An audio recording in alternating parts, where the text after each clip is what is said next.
Hey, what's going on, guys? Welcome back to a brand new Division 2 video. So the Division 2 is finally out and I have been having an absolute blast with this game. Yeah, I'm loving this game so much so far, and I just have to give a huge shout out to Ubisoft and Massive and all the devs that just put so much work into this game, because it really is just amazing. Like it's so apparent when a game that, or a company that knows what they're doing, has learned from their past mistakes, knows how to make a looter shooter, makes a game like this compared to like Anthem and all the controversy surrounding Anthem right now. Like they've just knocked it out of the park. But yeah, I'll make a final thoughts on the entire game in about a week or two when I've gotten well into the end game and just a better grasp on the full game. But yeah, as of right now, all I have to say is well done. So yeah, I've played about 15 hours or so far. I was actually able to get into this game as soon as the servers went live in Australia yesterday, due to a little trick that I found. Drop a like and a comment if you guys are interested. I'll make a video on exactly how to do it, because I know a lot of people just bought the standard edition. So if you're still, waiting for the midnight Thursday release, if you got the standard edition, with this little trick you can get in about 9 a.m. Thursday morning. So yeah, let me know if you guys want to see that, and I'll make a video detailing exactly what to do. Um, but anyway, so like I said, I'm pretty far into the game at this point. I'm level 19 or 20 at the moment, and I've played the entire thing solo.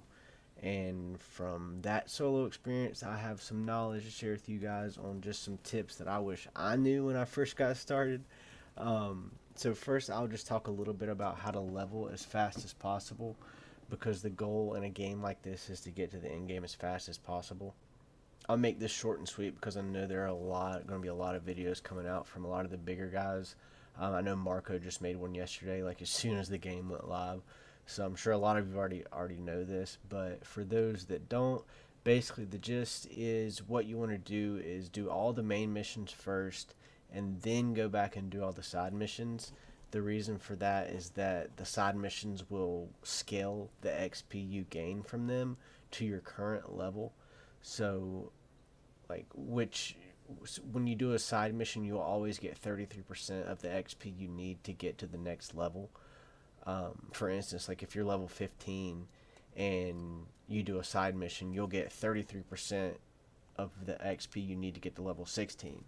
Um, so even though the side mission is level 5, like a level 5 to 7 area, it will still give you 33% of the XP you need to get to, let's say, level 27 when you're level 26. So if you're having an issue with doing some of the missions because you're under leveled, like some of the main missions, just go around and do the question mark missions and the control points and the propaganda mission, stuff like that in the open world, and that should give you the XP you need to get up to, I always recommend doing the main missions when you're about 1 to 2 levels below the recommended. Um, but yeah, you shouldn't have a problem. But that's the basic idea, how to get to level 30 as fast as possible. Now for the main topic of the video, which is how to do all of that solo. I know a lot of people like to play solo. I'm one of them. Whether you don't have anyone to play with or just don't like to play with other people, the solo experience will always be a little more difficult, yes, but it is most definitely doable. So for the first thing you want to do is, after the very first mission, when you unlock the base of operations, and it lets you unlock your first skill and all that, unlock the Reviver Hive skill. The Revive Hive deploys a small drone that will revive nearby downed teammates. But what it also does is, when you die when you're playing solo, it automatically drops it and it will revive you. So this is super clutch when you're trying to do missions, the main missions solo, when you're like 1 or 2 levels below the recommended level and the NPCs are just hitting hard as fuck. I can't count how many times this has saved me from having to restart a mission, or just making the mission take longer than it's supposed to because you're playing solo and don't have a teammate to revive you if you get downed. So yeah, the first thing to do, first skill you unlock, is the Reviver Hive. Next thing you want to do is unlock the extra armor kit perks. This is going to give you a total of 6, so I highly recommend maxing that out as soon as possible.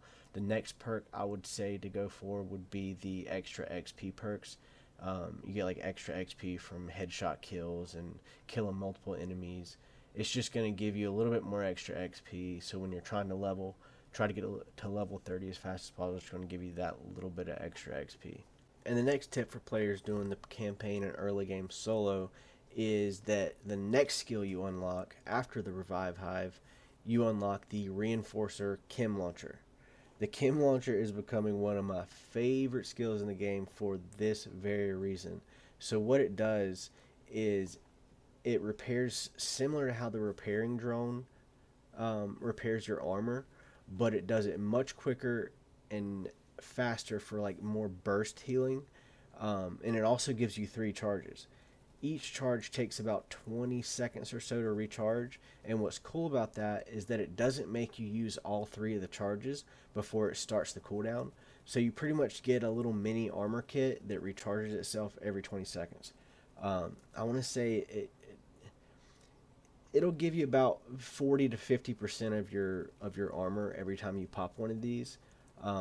Also, if you're on PC, I'm not sure what the button is on console, but you can set up a keybind to instantly use your skills, so you don't have to do that clunky animation that the Chem Launcher does when it deploys.